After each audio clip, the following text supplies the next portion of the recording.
lost.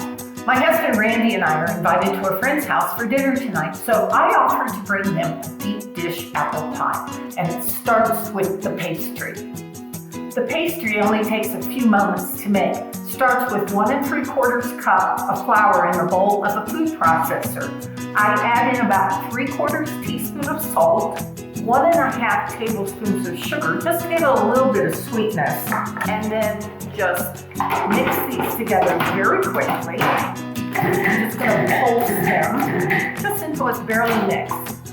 Then I add in 10 tablespoons of ice cold butter. Put it on the top and pulse. And there it is. So let me show you one.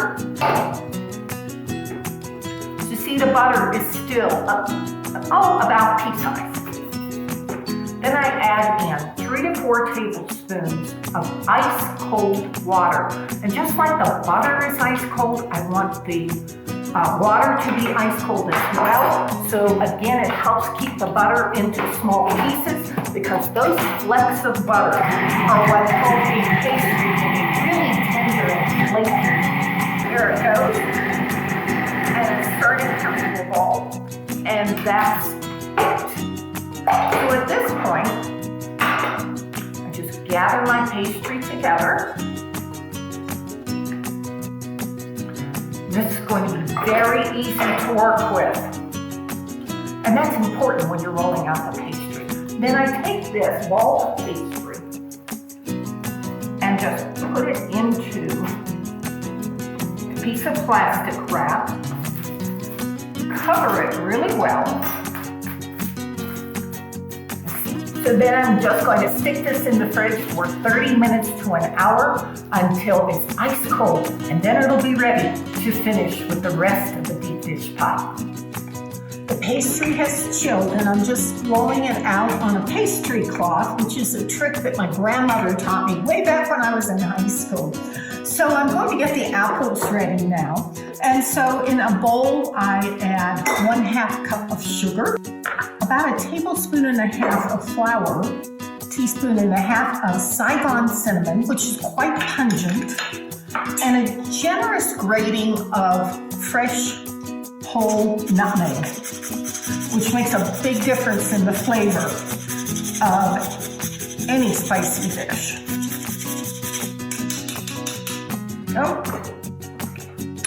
Then I just stir this together and pour this mixture over my apples. I have 6 large apples, which I have peeled, cored, and sliced. Toss these gently, and then I'm going to add just a spritz of fresh lemon juice. And this will kind of brighten up the flavors. And when this is well mixed, I put it in the bottom of my baking dish. And this time I'm using this rectangular one. It's not oversized because I want to really heap all these apples in there. And any sugar that's at the bottom, just pour on top. There we go. Take my pastry, fold it in half, and place it over the top of the apples. And I need to trim this a little bit. You can use scissors, but I like to just use a kitchen knife. And I want it to hang over about 1 inch over the edge of the dish. There we go. And then you can begin to flute. I always start on the edge closest to me so I can see what I'm doing. And I fold under and pinch.